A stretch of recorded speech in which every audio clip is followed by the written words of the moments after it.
Firman Tuhan mengatakan bahwasanya sampai selama-lamanya kasih setianya. Dia tidak pernah meninggalkanmu, sekalipun dia tidak pernah meninggalkanmu. Kadang terasa kanan kiri gak ada orang, kadang Anda merasa gak ada yang mengerti apa yang Anda rasakan. Tapi anak muda, Yesus tahu, Yesus mengerti yang kamu rasakan. Dan kamu tidak pernah ditinggalkannya sendiri. Boleh taruh tanganmu di hatimu, ikuti Kak Meg doa kata demi kata. Katakan Yesus, Engkau dekat, denganku. Roh Kudus, berbicaralah. Hatiku terbuka. Aku mau diajar. Oleh kebenaran firman Tuhan. Aku siap. Dengan hati yang haus dan lapar. Hamba berdoa di dalam nama Tuhan Yesus. Urapilah firman-Mu, kebenaran-Mu yang akan menjadi fondasi, dasar landasan bagi kehidupan anak-anak muda yang datang beribadah hari ini. Mereka pulang tidak akan sama lagi. Urapi juga hamba-Mu yang menyampaikan firman-Mu. Serahkan ke dalam tangan kasih setiamu di dalam satu nama, yaitu nama Yesus Kristus. Setiap orang yang siap menerima firman Tuhan boleh sama-sama katakan amin. Boleh bilang sama temannya, aku siap mendengarkan firman Tuhan. Haleluya, silakan duduk jemaat yang dikasihi Tuhan. Thank you tim praise and worship.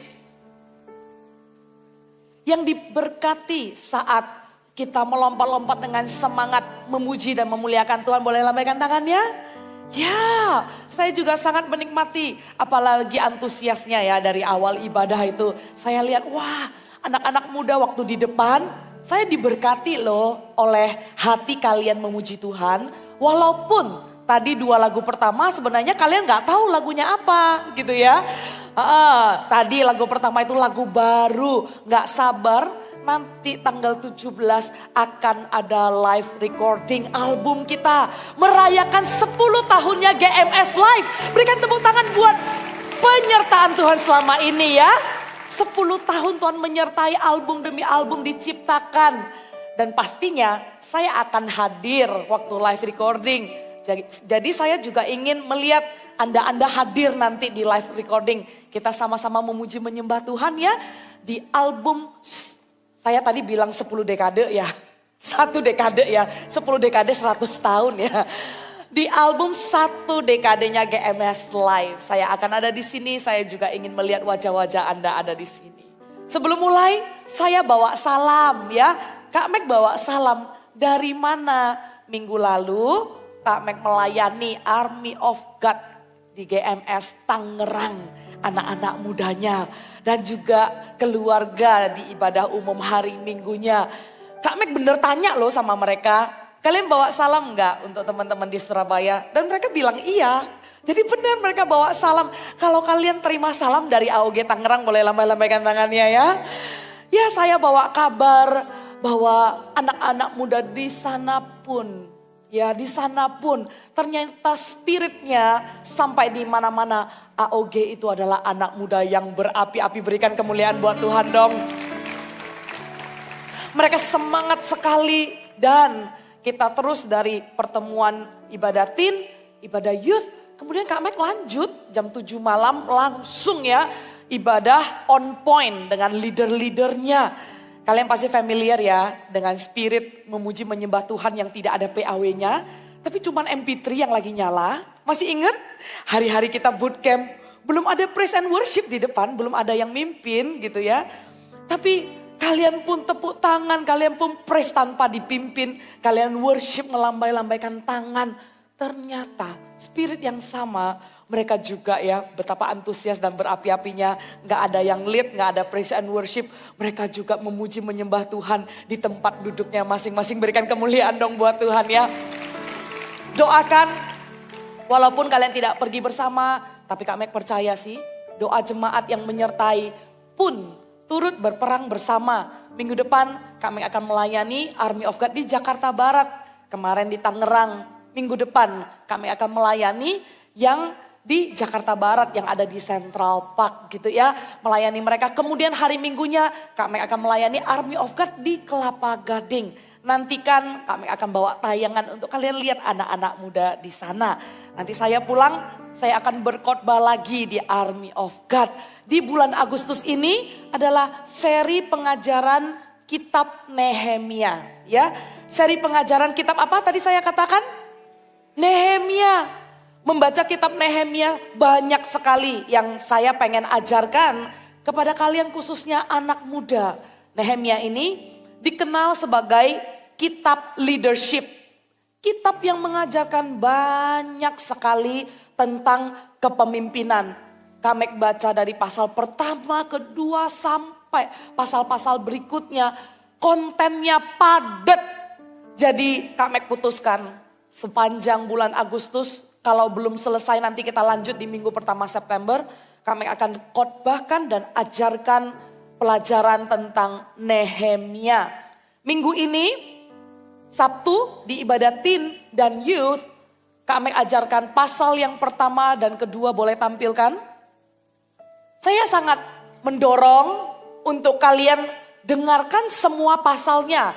Dengarkan semua rangkaian pengajaran kitab Nehemia ini. Kalau di ibadah yang sekarang ini tentang doa membangun daya tahan iman. Dan di youth nanti di Nehemia pasal yang kedua, melangkah setelah berdoa. Dan kelanjutannya setelah kami nanti pulang pelayanan di Jakarta, minggu ketiga kami lanjutkan lagi Nehemia pasal yang keempat di Tin. Kemudian lanjutkan lagi pasal ke-6. September minggu pertama nanti saya lanjutkan lagi. Kita akan sama-sama belajar seri Nehemia. Kalau Anda ketinggalan satu, langsung kejar. Di streaming ada di YouTube. Supaya Anda bisa komplit mendapatkan hikmat. Dan apa yang Tuhan kerjakan lewat hidup Nehemia ini. Gak main-main. Dia membangun dan dia dia membangun tembok Yerusalem. Dan dia menyelesaikan sebuah masalah. Masalah yang gak tanggung-tanggung. Nehemia menyelesaikan masalah yang sudah tergeletak 100 tahun. 100 tahun. Masalah itu sudah ada, gak ada yang beresin. Gak ada yang mau beresin. Dan orang-orang melihat masalah itu seolah-olah sudah impossible untuk diselesaikan. Kemudian muncullah Nehemia. Nah inilah yang kita sama-sama pelajari nantinya. Jadi Anda jangan ketinggalan ya. Bilang sama teman kanan kirinya, kamu jangan ketinggalan pengajaran kitab Nehemia. Ya, kamu jangan ketinggalan ya. Kita lihat sama-sama di ibadah yang ini. Nehemia pasal yang pertama. Kita buka sama-sama Nehemia pasal yang pertama. Di sana judul perikopnya adalah doa Nehemia bagi orang Israel. Saya bacakan ayat yang pertama. Riwayat Nehemia bin Hakalya pada bulan Kislu tahun ke-20 ketika aku di Puri Susan. Datanglah Hanani, salah seorang dari saudara-saudaraku dengan beberapa orang dari Yehuda. Aku menanyakan mereka tentang orang-orang Yahudi yang terluput, yang terhindar dari penawanan dan tentang Yerusalem. Kata mereka kepadaku, orang-orang yang masih tinggal di daerah sana yang terhindar dari penawanan ada dalam kesukaran besar. Dan dalam keadaan tercela, tembok Yerusalem telah terbongkar dan pintu-pintu gerbangnya telah terbakar. Saya berhenti di sana, kita akan lanjutkan. Sedikit background supaya Anda mengerti. Karena bangsa Israel meninggalkan Tuhan, maka terpecahlah kerajaan. Sejauh ini Anda mengerti ya? Setelah terpecah kerajaan, ada kerajaan Israel dan Yehuda. Mereka nggak bertobat. Mereka terus melakukan kejahatan dan melupakan Tuhan. Ingat khotbah Kak Mek? Oh iya, khotbahnya di youth sih. Nah, supaya kalian lebih mengerti lagi tentang raja-rajanya yang bentar bertobat, bentar jahat. Penasaran nggak? Kalian dengarkan di ibadah khotbah Kak Mek. Di YouTube yang youth ya, di youth. Kalau nggak salah di 2 minggu yang lalu ya. Kalau nggak salah di 2 minggu yang lalu, coba dicek ya di ibadah sebelum Kak Mek berkhotbah hari ini. Kak Mek ada berkhotbah di youth, dengarkan. Raja-raja ini membuat Kak Mek terheran-heran. Karena Kak Mek mau belajar juga, tidak mengulangi kesalahan yang sama. Kalian kalau baca gitu ya, raja-raja ada yang setia, Tuhan buat berhasil, kemudian berubah setia, lupa sama Tuhan. Dan itu terulang-ulang. Begitu banyak raja-raja yang setia, lupa sama Tuhan. Berhasil meninggalkan Tuhan. Lihat kayak gitu gemes gak sih? Gemes ya. Terus kalian penasaran, kenapa sih di dunia orang kayak begitu ya? Kenapa sih di dunia banyak sekali orang yang kalau udah sukses itu jadi jahat? Ya, tapi anak Tuhan di tempat ini gak ada yang seperti itu, katakan amin. Gak ada yang seperti itu ya. Nah itu ada di khotbah Kak Mek yang sebelum ini kalian dengarkan ya. Lanjut lagi. Karena mereka tidak kunjung bertobat, terus bolak-balik jatuh, maka sampai akhirnya dalam murkanya Tuhan, mereka ditawan. Mereka dijajah, mereka dibawa ke pembuangan. Mereka ada di pembuangan sekian lamanya. Ya, sekian lamanya, kemudian akhirnya mereka pulang ke Yerusalem. Mereka pulang ke Yerusalem dalam 3 batch. Batch yang pertama pulang dibawa Zerubabel. Batch yang kedua pulang dibawa Ezra.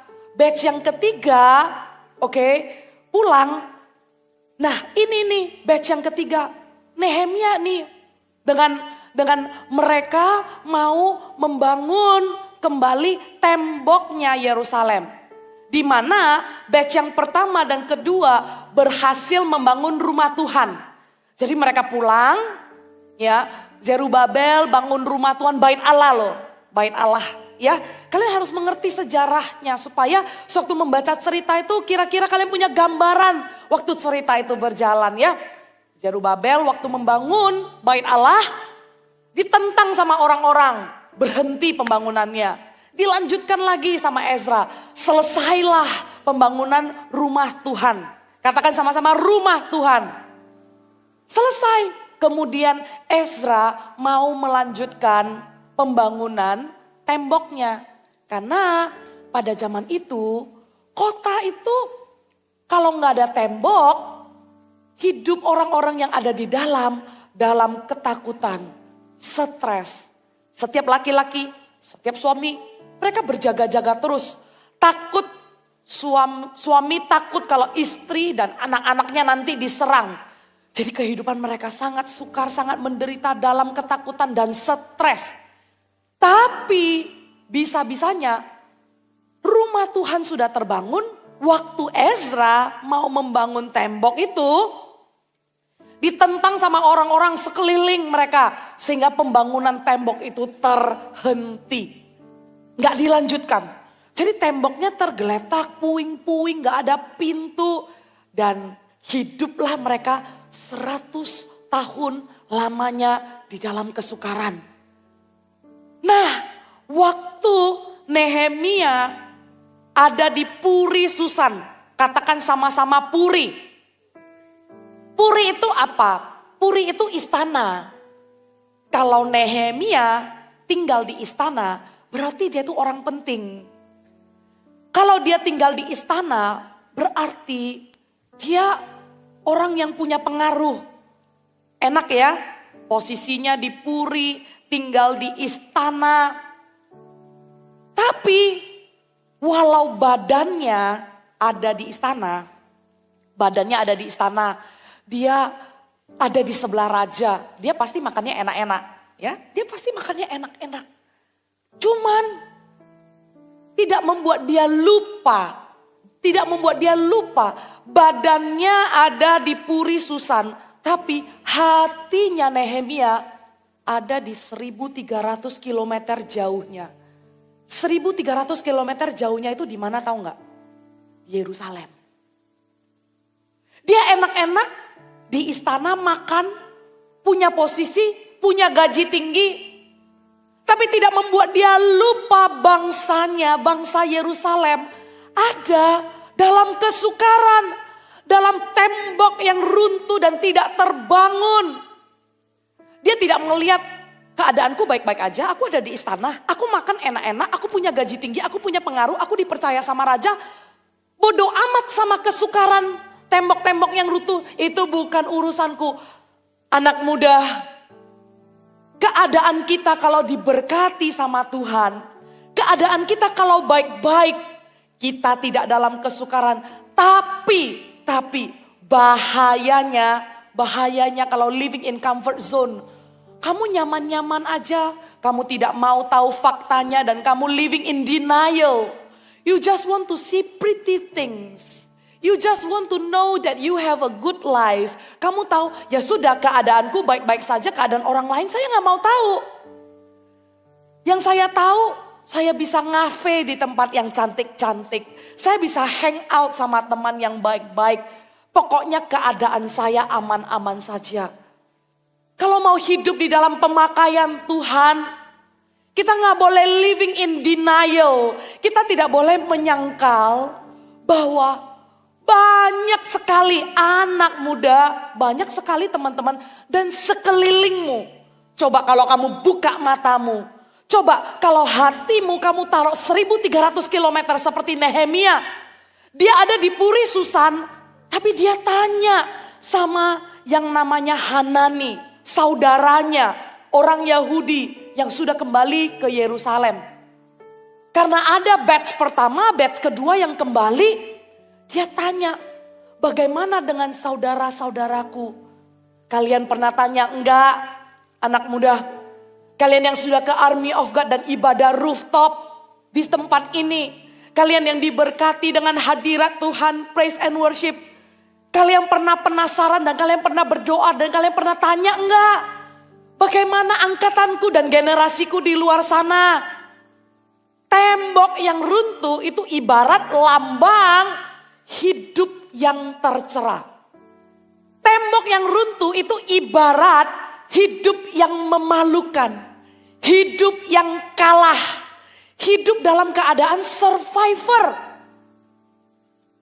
Bukankah banyak generasi anak muda yang hidupnya gak ada temboknya? Atau bahkan di ruangan ini, di ibadah ini, di sini pun ada anak muda yang hidupnya tidak punya tembok. Seperti Israel yang membangun rumah Tuhan. Kamu percaya sama Tuhan? Kamu beriman sama Tuhan? Kamu punya rumah Tuhan. Kamu membangun rumah Tuhan dalam hatimu. Tapi dengarkan baik-baik. Kita percaya sama Tuhan tidak cukup. Tapi kita perlu membangun tembok dalam kehidupan kita. Nggak bisa hanya punya rumah Tuhan. Orang Israel membangun bait Allah di Yerusalem. But you know what? Without the wall, they cannot beautify the house of God. Rumah Tuhan nggak bisa jadi cantik. Kenapa? Mereka punya rumah Tuhan di kota Yerusalem tanpa tembok. Musuh sewaktu-waktu datang merampok perkakas-perkakas rumah Tuhan. Kalian pernah bacakan di Alkitab kan? Kalau musuh datang mengalahkan orang di kota itu, yang mereka rebut apa? Perkakas rumah Tuhan. Mereka ambil. Rumah Tuhan gak bisa cantik. Hidupmu gak bisa cantik. Hidupmu gak bisa menjadi sempurna sesuai dengan kehendak Tuhan. Kalau kamu gak bangun tembok. Kamu cuma menjadi orang percaya, tapi tidak bangun tembok. Anda mengerti konsep ini? Yes. Yang mengerti boleh anggukkan kepala, sedikit berinteraksi supaya saya tahu Anda bisa mengikuti ini dengan baik. Karena penting sekali message ini untuk Anda tangkap. Punya rumah Tuhan percaya harus bangun tembok. Dan Nehemia di Puri Susan dia gak nyaman-nyaman. Dia dengar dari Hanati saudaranya itu. Dan dia mengatakan orang-orang yang masih tinggal di daerah sana ada dalam kesukaran. Dan dalam hidup yang tercela. Wow. Dia mendengarkan kabar daripada saudara-saudaranya. Mereka hidup dalam keadaan tercela. Sedihlah dia. Sedih sekali dia dengar. Kalau mereka ini anytime bisa diserang musuh. Rentan terhadap musuhnya. Mereka gak punya pertahanan. Mereka tidak punya perlindungan sama sekali. Dalam kehidupan kita kalau kita tidak ada pertahanan ya, gak heran. Kenapa ya? Ada orang yang hidupnya susah terus menerus. Gak heran ya, ada orang yang dalam keadaan tercela, hidup hanya menjadi survival. Padahal dalam kitab Roma, Tuhan bilang begini. Roma pasal 8 ayat 37. Tuhan tidak hanya ingin kita menjadi pemenang, tetapi lebih daripada pemenang. Katakan, aku adalah lebih daripada pemenang. Engkau adalah lebih dari pemenang melalui Tuhan yang mengasihimu. Anda bukan cuma hidup untuk survive. Anda bukan hanya menjadi survivor, tapi lebih dari pemenang. Saudara, lihat kalimat yang berikut ini. Nehemia menangkap hatinya Tuhan. Any great work of God begins with God doing a great work in somebody. Oke? Any great work. Boleh tampilkan slide-nya? Setiap pekerjaan besar Tuhan selalu dimulai dari Tuhan melakukan perkara besar dalam seseorang. Nah, ini dia. Masalah 100 tahun adalah masalah yang besar. Dan Tuhan mau menyelesaikannya dan Tuhan cari orang. Melalui satu orang, Tuhan akan melakukan perkara yang besar. Ada tembok-tembok sekelilingmu yang runtuh. Ada generasi angkatan muda di sekelilingmu. Dan saya bangkit sekali imannya melihat anak-anak muda yang berdoa golden moment. Siapa yang di sini ikut doa golden moment boleh angkat tangannya. Haleluya, berikan tepuk tangan untuk Tuhan ya. Ada tayangan yang saya ingin kalian saksikan sama-sama. Tayangan ini adalah Anda yang berkumpul, berdoa bersama-sama. Dan saya percaya dari doa yang Anda sudah tabur, Tuhan akan melakukan pekerjaan besar. Tuhan akan memakai setiap orang yang berseru-seru dan memanggil namanya. Setiap tanah promised land. Setiap promised land yang Tuhan sudah janjikan di dalam hidupmu, sebentar lagi Tuhan akan berikan. Setiap kaki yang menginjakkan promised land, Tuhan akan berikan kemenangan. Yang percaya berikan tepuk tangan untuk Tuhan. Tayangan ini mari kita saksikan sama-sama. Tak memilih ku menyerah hingga ubahkan dunia dengan kuasa surga. Bersamamu kami ubahkan dunia, penuhi bumi dengan kasih-Mu Tuhan. Bersamamu kami ubahkan dunia, lalui kami hanya lihat bahwa kuasa-Mu nyata. Oh, oh, oh, oh. Oh, oh, oh, oh, oh. Oh, oh.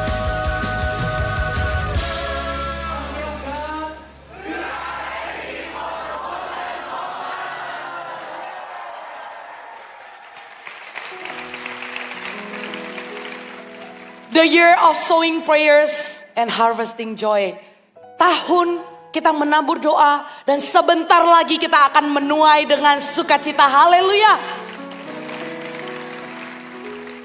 Kalian perlu persiapkan dirinya untuk mendengar kabar, untuk tahu informasi-informasi, untuk tahu tembok-tembok yang runtuh. Seperti Nehemia tanya kepada saudaranya, apa kabar saudara-saudaraku? Dan dia mendengar mereka hidup dalam kesukaran dan mereka dalam keadaan tercela.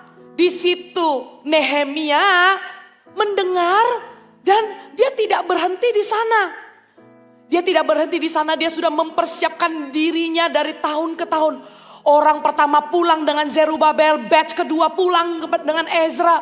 Dia ada di sana, dia persiapkan dan Tuhan juga mempersiapkan Nehemia. Saudara, lewat conference, lewat bootcamp, lewat doa bersama-sama, lewat CG-CG, Anda terus dibakar, api semakin lama semakin besar. Tidak bisa Anda cuma tinggal diam, karena Anda mempersiapkan diri, memakai persenjataan. Tuhan juga sudah mempersiapkan Anda. Ini saatnya the great works begin, katakan amin. Ini saatnya Tuhan akan melakukan pekerjaan besar dan melakukannya lewat seseorang. Yaitu dirimu yang ada di sana, yang ada di sini, yang duduk di ujung sana. Setiap dari kita punya potensi menjadi pemimpin. Setiap dari kita punya potensi untuk membawa pengaruh. Tapi kita harus ikuti teladan Nehemia. Anda punya visi tidak cukup, Anda punya iman tidak cukup, Anda punya hati tidak cukup. Tapi apa yang Nehemia lakukan? Saya bacakan di ayat berikutnya, ayat yang ke-6. Itu 4 apa 6 ya? 4. Ketika ku dengar berita ini, duduklah aku menangis. Dan berkabung selama beberapa hari aku berpuasa dan berdoa ke hadirat Tuhan. Ke hadirat Allah semesta langit. Kataku, ya Tuhan Allah semesta langit.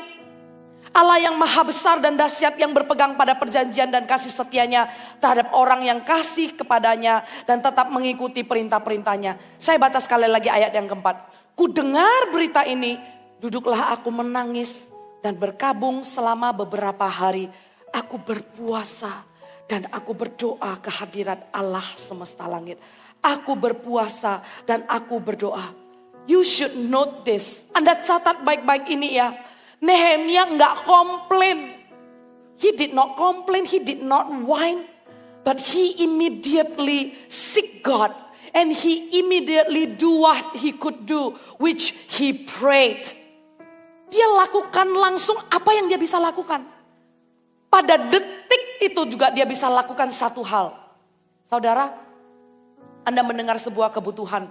Anda tahu Tuhan mau memakai hidupmu. Pertama-tama yang Anda bisa lakukan, Anda tidak bisa tiba-tiba langsung turun ke tengah jalan.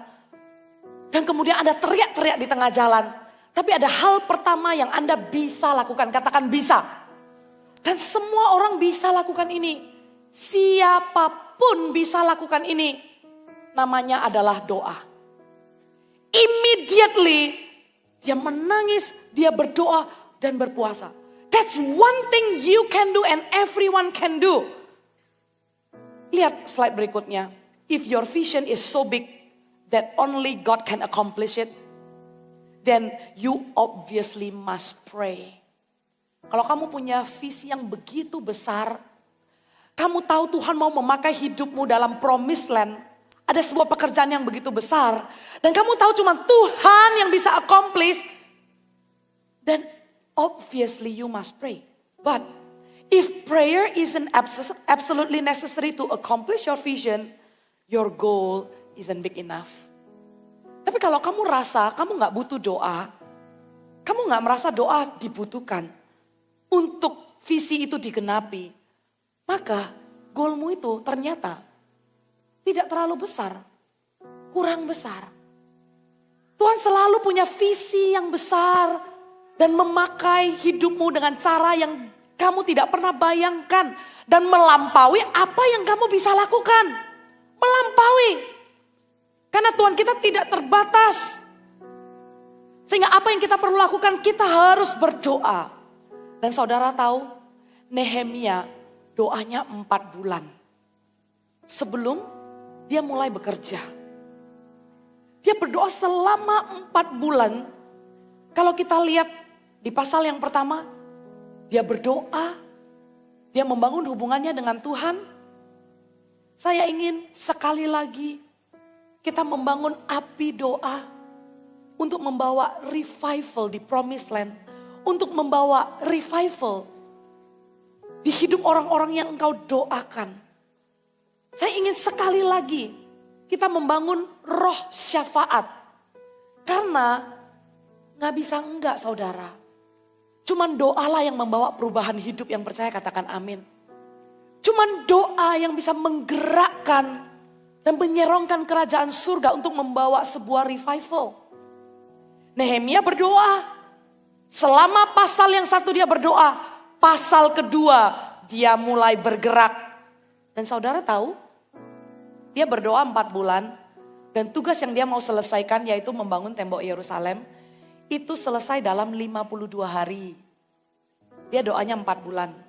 4 bulan itu 120 hari ya. Persiapan meminta dan mencari wajah Tuhan 120 hari.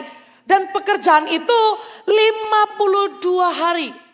Artinya kita perlu punya landasan doa dalam kehidupan kita. Sebelum kita melakukan apapun dan pastinya Tuhan pasti buat berhasil. Tuhan pasti memberikan kamu hikmat di dalam apapun yang kamu mau capai. Tuhan pasti membukakan pintu-pintu atas visi yang kau miliki dalam hidupmu. Siapa yang di sini terima janji Tuhan dan punya visi dan pingin itu digenapi, boleh lambaikan tangannya. Dengarkan baik-baik ya. Landasan untuk visi itu digenapi adalah doa. Perlu ada kehidupan doa yang kuat. Ketika pembangunan tembok itu dimulai, saya akan ajarkan lebih. Anda harus dengarkan nanti di minggu ketiga. Ada perlawanan dan bagaimana cara Nehemia menghadapi lawan-lawannya dan tahu trik-triknya. Oh, luar biasa. Saya gak sabar ingin menceritakan kepada Anda, tapi ada waktunya nanti minggu ketiga. Datang ajak teman-teman. Kepemimpinannya, bagaimana dia bisa memimpin orang-orangnya. Dan dia bisa menghadapi musuh. Di satu sisi tangan kirinya bekerja, di satu sisi tangan kanannya dia pegang senjata. Dia pemimpin yang kuat dan hebat sekali. Dari mana itu? Dari mana? Dari doa. Anda mau jadi orang yang gak cuman panas-panas di depan, dapat visi, dapat janji Tuhan. Kalau ada yang semangatin, semangat. Tapi kalau orang-orang gak ikut CG, kita ikut-ikut juga malas CG. Kalau CG-nya orangnya vibe-nya lagi berapi-api, kita juga berapi-api. Saudara, Anda bukan orang yang ikut-ikutan. Anda bukan termometer. Tapi Anda adalah termostat. Andalah yang menentukan suhu kebangunan rohani.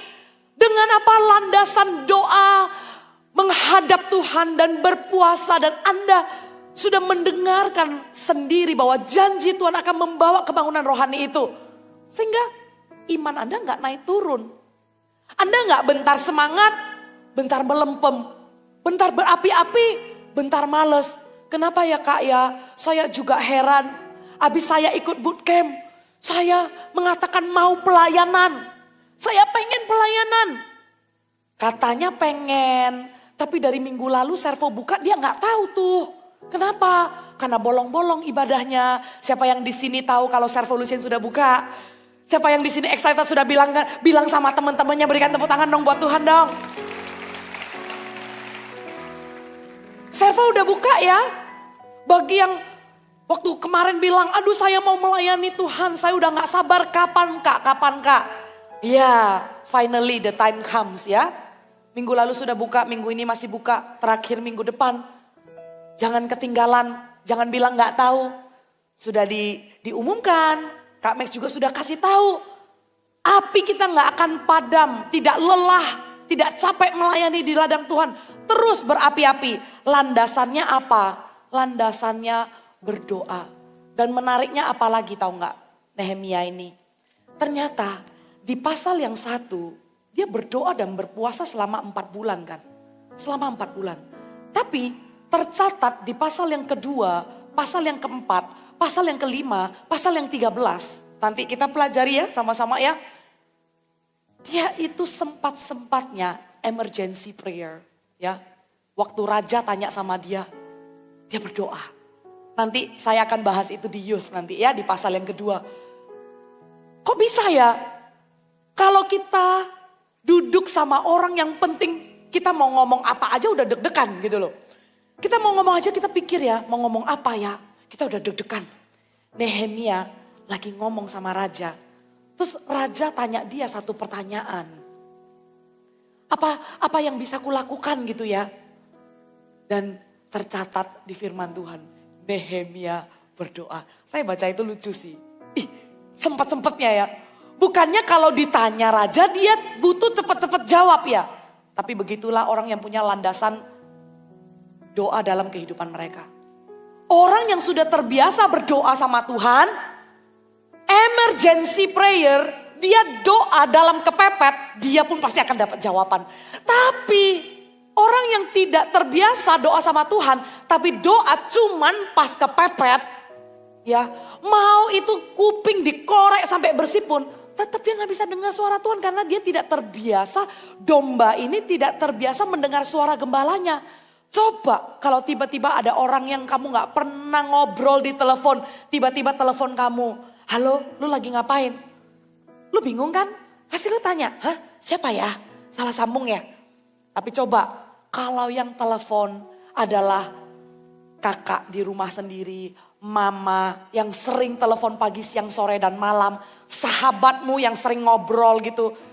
Dia halo aja, kamu udah langsung jawab tanpa kamu katakan selamat siang dengan Margaret berbicara, apa yang bisa saya bantu? Emang customer service? Kan kamu jawabnya gak kayak begitu kan? Coba kalau Kak Nanda yang telepon, apalagi dengan ketawanya. Gitu ya. Dia gak usah halo, dia ketawa aja. Pasti saya langsung jawab, apa sih? Karena saya udah tahu itu Kak Nanda. Dalam emergency pun gitu ya. Dalam emergency pun. Kalau Kak Nanda bilang, Ci gitu. Saya tahu Kak Nanda lagi minta tolong.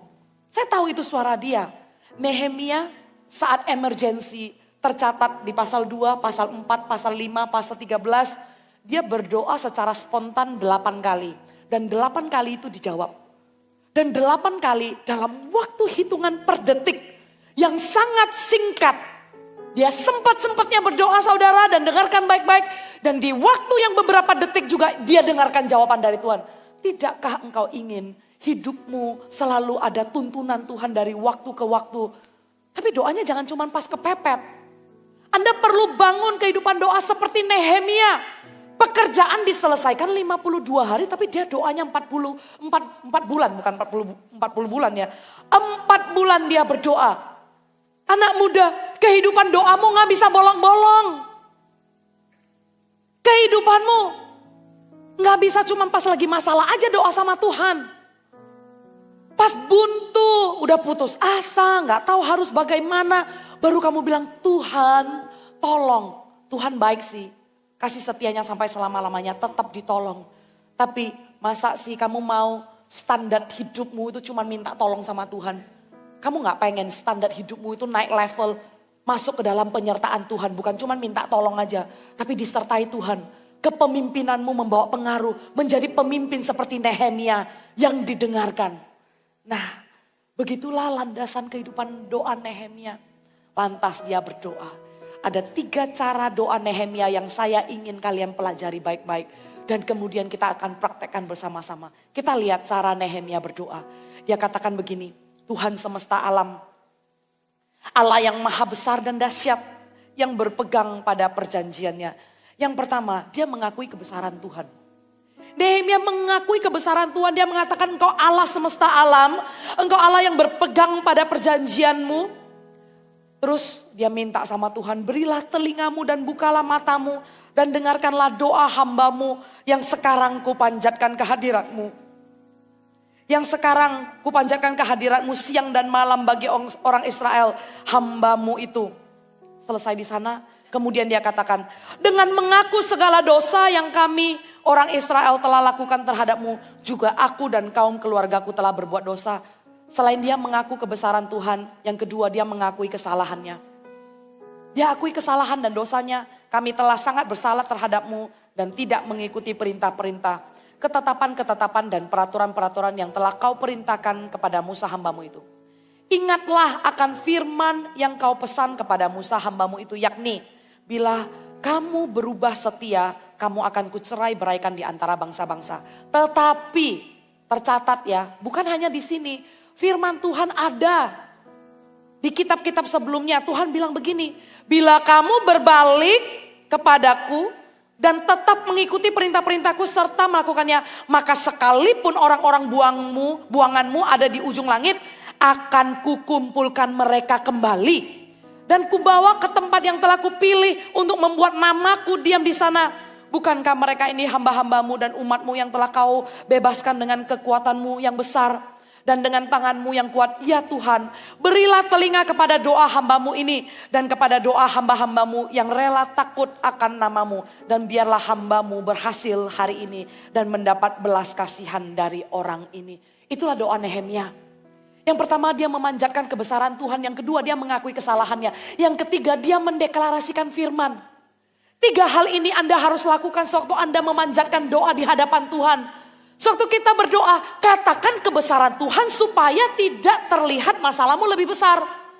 Kalau melulu yang kita lihat masalah kita, kalau melulu yang kita bawa adalah BT-nya kita, yang kalau melulu kita bawa adalah komplainnya kita, protesnya, ketidakpuasan kita akan hidup kita, marahnya kita sama orang itu, tidak fairnya orang itu melakukan kita ini tuh. Kalau isinya hanya komplain, gak heran anak muda,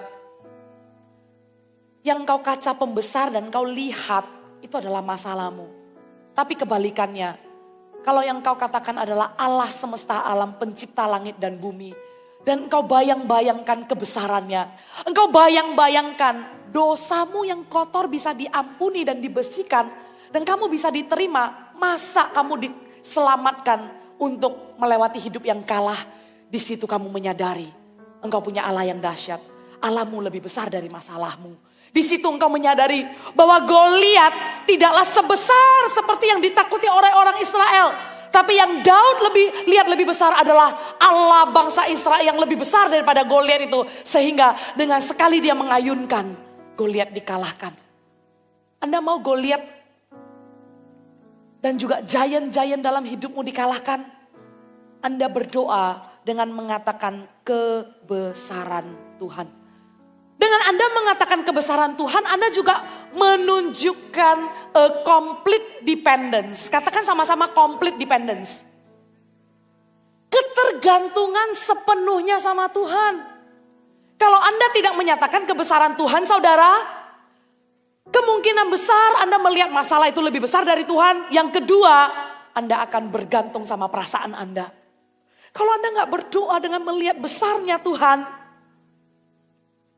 Seberapa sering saya tanya kalian waktu berdoa.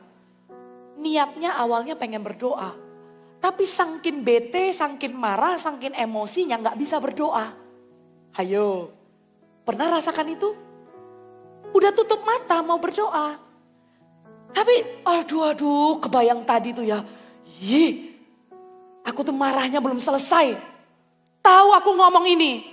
Kenapa tadi nggak saya balas? Kenapa saya nggak ngomong ini? Kenapa saya nggak ngomong itu?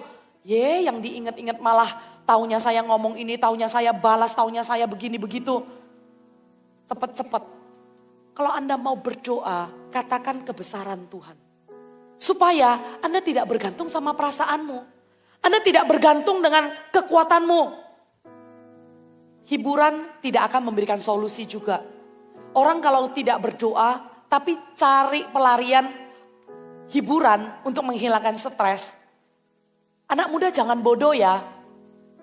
Entertainment tidak akan menghilangkan stres. Selesai hiburan itu, selesai Anda nonton yang ping-ping, masalah itu masih ada. Ya, tahu ya tontonan apa yang semuanya ping-ping itu ya. Wah happy gitu ya. Pergi nonton sama teman, cari hiburan, menjadi pelarian masalah. Hiburan tidak akan mengurangi stresmu. Tidak cukup hiburan apa. Orang-orang semua berkiblat ke K-pop. Orang-orang mengidolakan. Rasanya wah Korea itu begitu happening. Sedangkan Anda ada di kota itu aja. Seru banget. Warnanya, shoppingnya, kafenya. Everything so trendy. Tapi betapa mengenaskan. Anda ikutin berita hari-hari ini. Terjadi terorisme antar bangsa sendiri. Banyak orang stres. Yang pergi ke jalanan dan menusuk-nusuk orang. 1 bulan 1. Karena kenapa? Stres. Dan betapa tingginya tingkat orang yang mau mengakhiri hidupnya. Karena kenapa? Mereka stres. Padahal orang-orang berpikir, wah di situ begitu happening, begitu banyak hiburan. Maka itu anak muda jangan bodoh ya.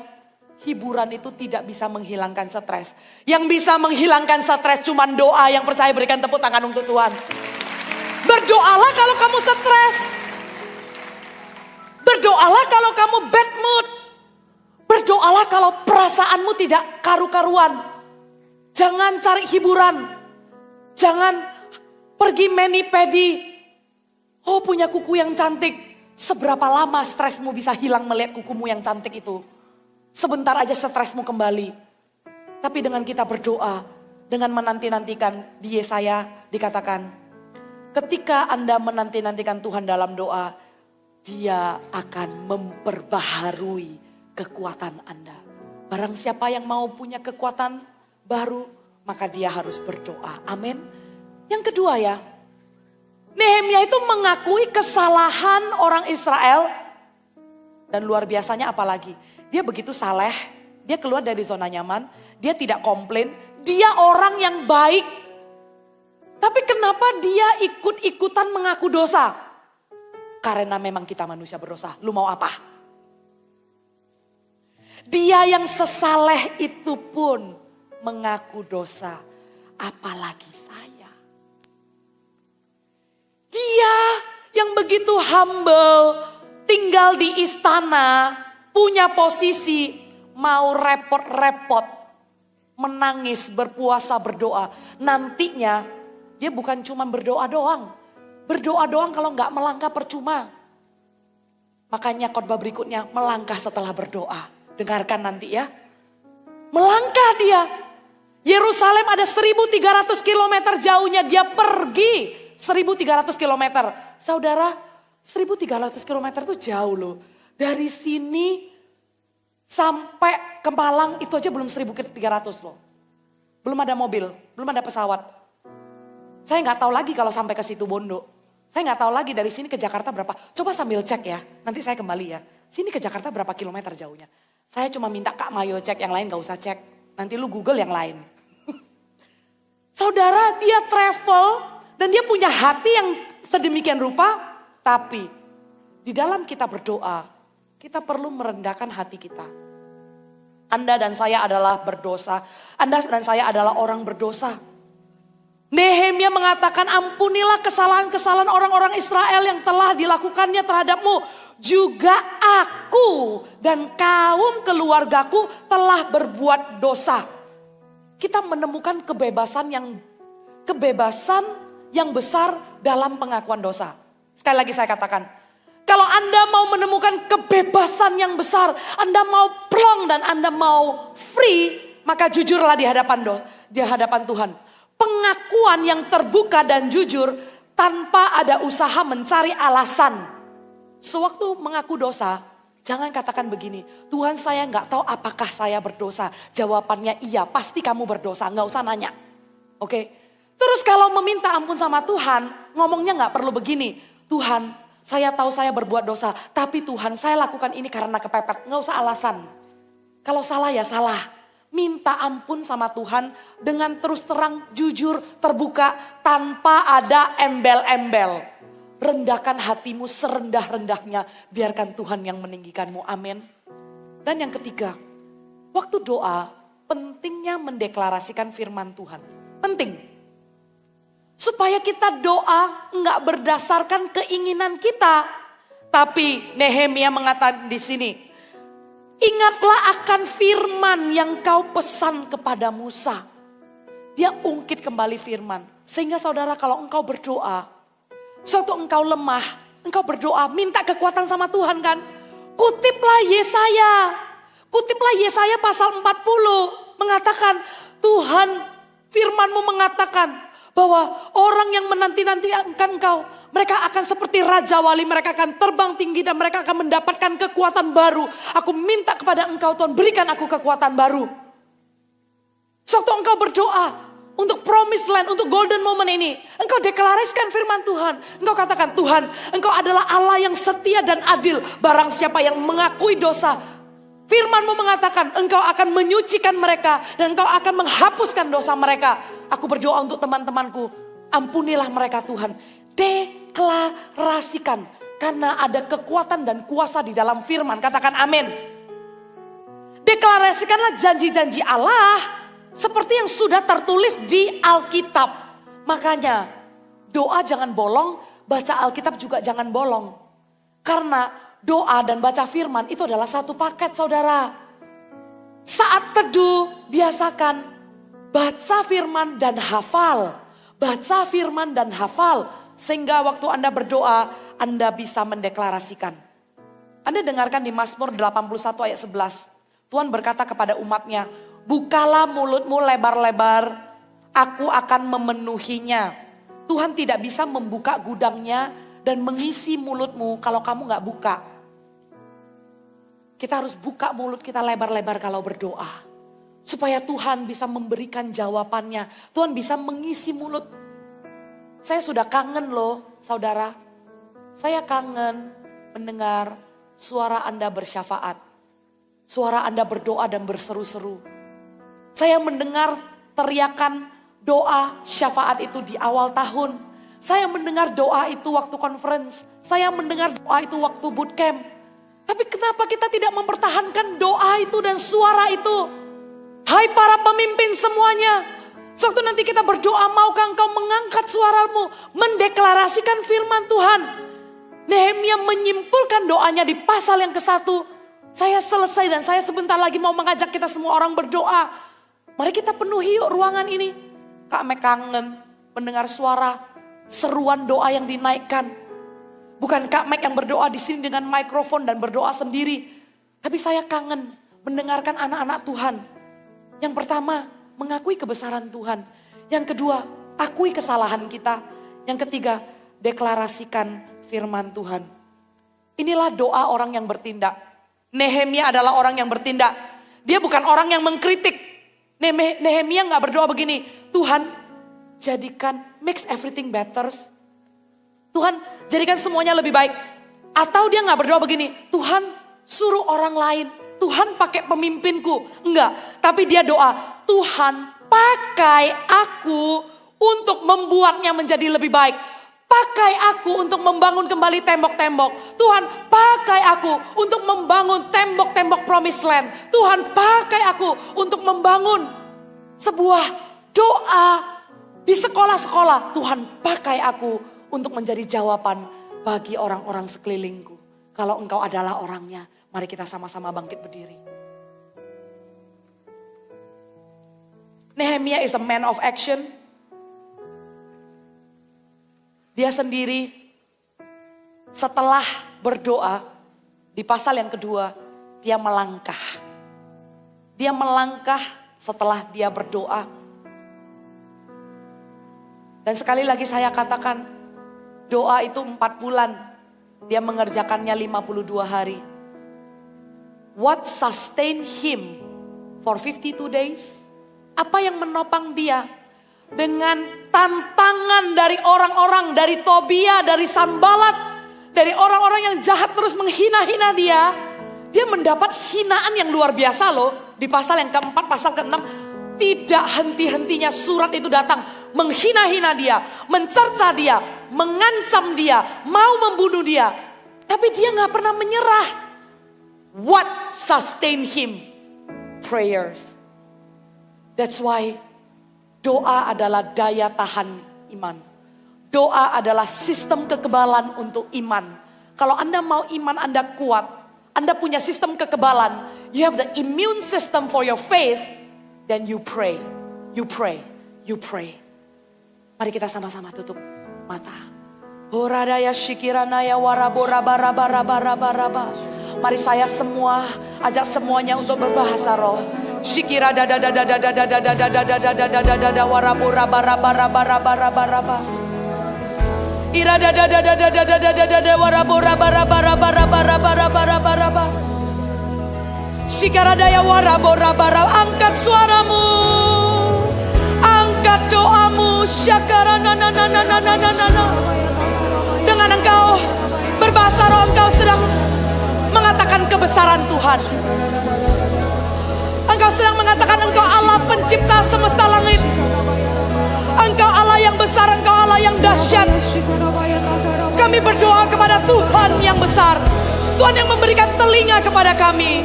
Hikaradaya warabora baraba raba raba raba raba raba raba.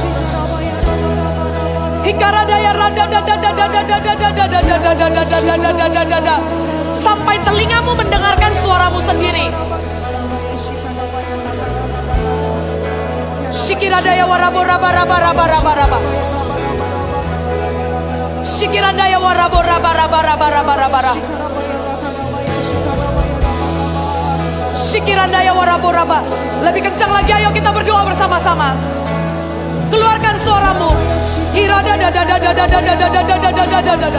The year of prayer. Tahun menabur doa. Maukah engkau berpartner bersama dengan Tuhan dengan menabur doa? Dengan menabur doa.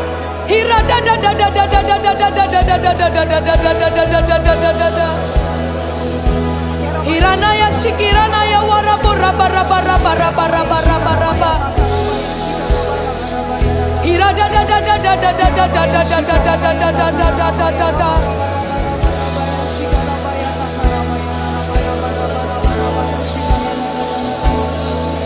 Hirana na na na na na na na.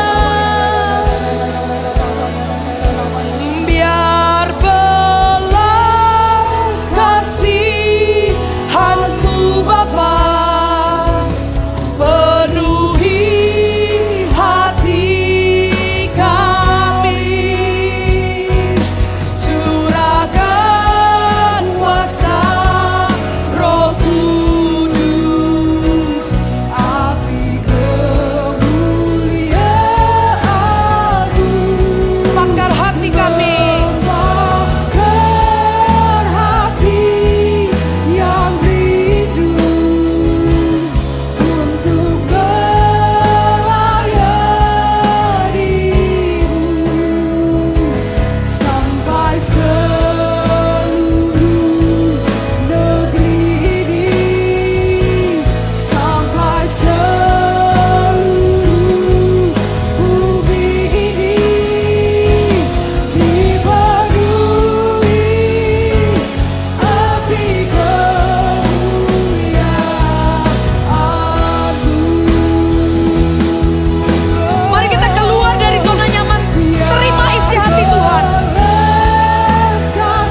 Saya mau khususkan altar call ini, altar ini untuk satu altar call. Tuhan akan bangkitkan prajurit-prajurit yang berdoa dari Army of God Team. Saya mau panggil, kalau sewaktu Anda mendengarkan firman Tuhan tadi, Anda mendengar bagaimana Nehemia bisa punya hati, walaupun dia ada di istana, tapi dia berdoa, dia berpuasa, dia menangis untuk tembok yang hancur. Ada orang yang khusus dipanggil, ada orang yang khusus Tuhan pakai untuk menjadi pendoa. Mereka adalah orang yang berjaga-jaga, orang yang bersyafaat, orang yang mendoakan, dan orang yang terus datang ke hadapan Tuhan bersyafaat untuk keadaan sekeliling, untuk gereja, untuk anak-anak muda, untuk generasi ini. Kalau engkau mendengarkan firman Tuhan dan engkau tahu Tuhan panggil kamu untuk melayani sebagai seorang pendoa, maka sewaktu lagu ini dinaikkan, saya minta Anda bisa maju ke depan. Seorang pendoa yang mau memberikan dirinya dipakai Tuhan menjadi seorang pendoa. Dikhususkan altar ini bagi Anda. Maju. Anda bisa maju sekarang ya. Come. Penuhi hati kami, curahkan kuasa Roh Kudus, api kemuliaan, Ori Makaranana, membakar hati yang rindu untuk melayanimu,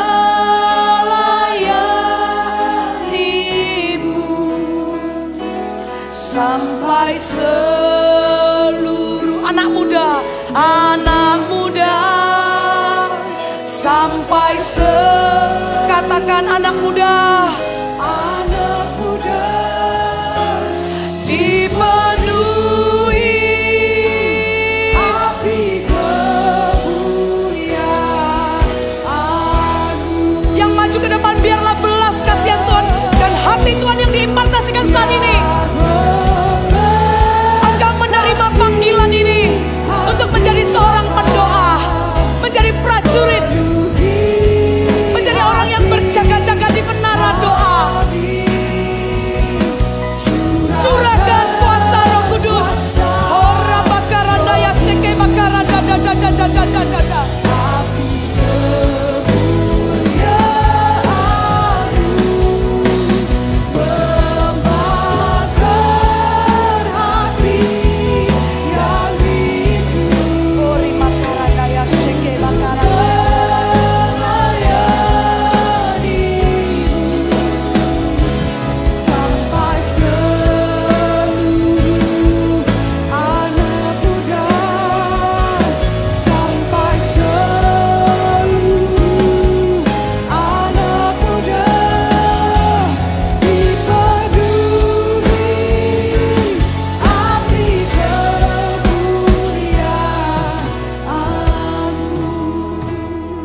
Boleh lihat saya ya. Kalian tahu ya, kalian maju altar call apa ya? Kalian meresponi sebuah panggilan untuk menjadi partnernya Tuhan. Kalau kamu ada di depan dan Anda sedang mencucurkan air mata, berarti Anda mengambil sebuah keputusan untuk mengkontrakkan air matamu untuk berdoa syafaat. Anda ada di depan, Anda tidak lagi memikirkan kepentinganmu sendiri. Kalau kamu ada di depan, berarti kamu meminta Tuhan memakai kamu untuk jadi pendoa. You know about that, right? Saya cuma mau memastikan kamu tahu kenapa kamu maju. Kamu jadi pendoa. Kamu jadi pendoa. Kamu jadi pendoa. Kamu bukan mendoakan kepentinganmu, tapi kamu menanggalkan semua kepentingan pribadimu. Seperti Nehemia yang ada di Puri Susan. Dia menangis, dia berdoa dan dia berpuasa. Karena dia tahu orang-orangnya, bangsanya dalam hidup yang tercela karena tembok-tembok runtuh. Tembok runtuh bukan urusannya karena dia hidup enak di istana. Maka kamu pun akan mendoakan hal-hal yang bukan urusanmu. Kamu akan mendoakan bukan masalahmu, tapi kamu akan mendoakan apa yang meresahkan isi hati Tuhan. Dan kamu akan menjadi gelisah, dan kamu akan menangis, dan kamu akan berdoa untuk apa? Untuk kebangunan rohani anak-anak muda. Kamu akan berdoa untuk apa? Kamu akan berdoa untuk tembok-tembok kehidupan yang runtuh. Anak-anak muda di luar sana yang lupa sama Tuhan, yang meninggalkan Tuhan. Kamu akan menangis untuk hal itu. Are you ready to do that? If you want to do that, I want you to pray with me. I want you to pray with me. Pakai aku. Pakai aku untuk berdoa, bukan untuk kepentinganku. Pakai aku berdoa, bukan untuk masalahku.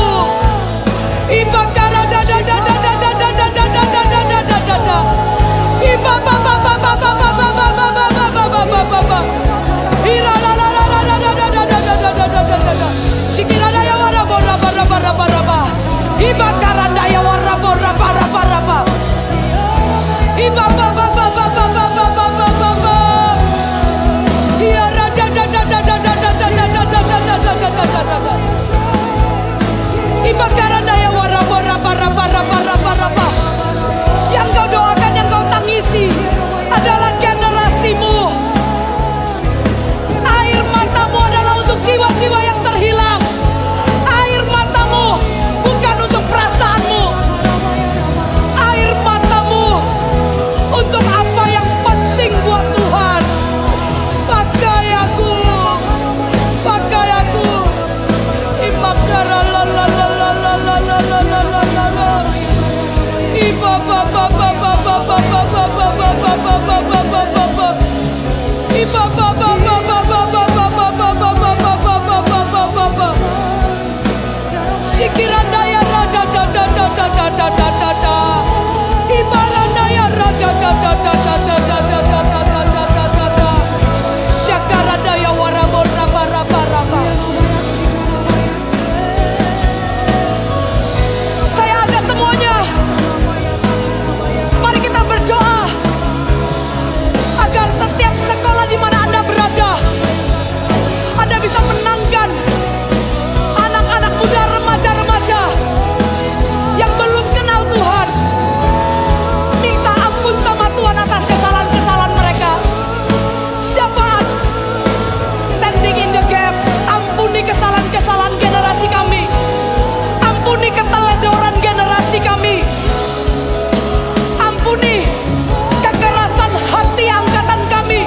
Ampuni Tuhan, ampuni. Biar ada belas kasihan-Mu Tuhan. Ampuni kami. Oh radaya warabo raba raba raba raba raba. Ya rada da da da da da da. Karena firman-Mu mengatakan, kalau kami berbalik kepadamu dan kami berkumpul di tempat ini, maka Engkau akan kumpulkan orang-orang yang terhilang itu. Kami panggil mereka yang terhilang. Kami panggil mereka untuk kembali ke tempat ini. Kami panggil mereka di dalam nama Tuhan Yesus. Hora bakaranda ya warabo raba raba raba raba. Sikira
sukacita itu terus menyala-nyala dalam kehidupan Army of God Teen di tempat ini. Di mana kami menginjakkan kaki kami, di situ ada perubahan hidup. Di mana kami menginjakkan kaki kami, pertobatan terjadi Tuhan. Ada perbedaan tempat di mana ada kami dan tidak ada kami. Kami percaya Army of God yang ada di semua wilayah timur, barat, utara, selatan, dan pusat. Di situ akan terjadi kebangunan rohani. Akan ada kesaksian dan perubahan hidup. Teguhkan semua kesaksian itu Tuhan untuk kemuliaan nama-Mu. Pakai kami dimanapun kami berada. Dan terutama anak-anak muda yang ada di depan ini.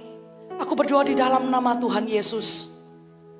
Ada sekelompok anak muda di altar ini Tuhan yang memberikan diri mereka untuk menjadi pendoa-pendoa. Tuhan, aku berdoa. Pakailah mereka untuk menjadi penjaga-penjaga. Seperti orang yang berdiri di atas mercusuar.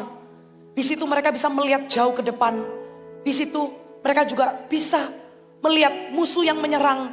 Dan mereka berdoa di dalam nama Tuhan Yesus ada kuasa untuk mengalahkan musuh itu. Dan di dalam nama Tuhan Yesus juga waktu mereka berdoa, tembok-tembok terbangun. Tembok-tembok yang melindungi kehidupan daripada generasi anak muda ini terbangun di dalam nama Tuhan Yesus. Pakai segenap jemaat kami Tuhan untuk menjadi orang yang terus berjaga-jaga di dalam doa. Dan bukan cuma berdoa, tapi a man of action. Yang berdoa dan juga melangkah dengan iman di dalam nama Tuhan Yesus. Haleluya, sama-sama katakan amin.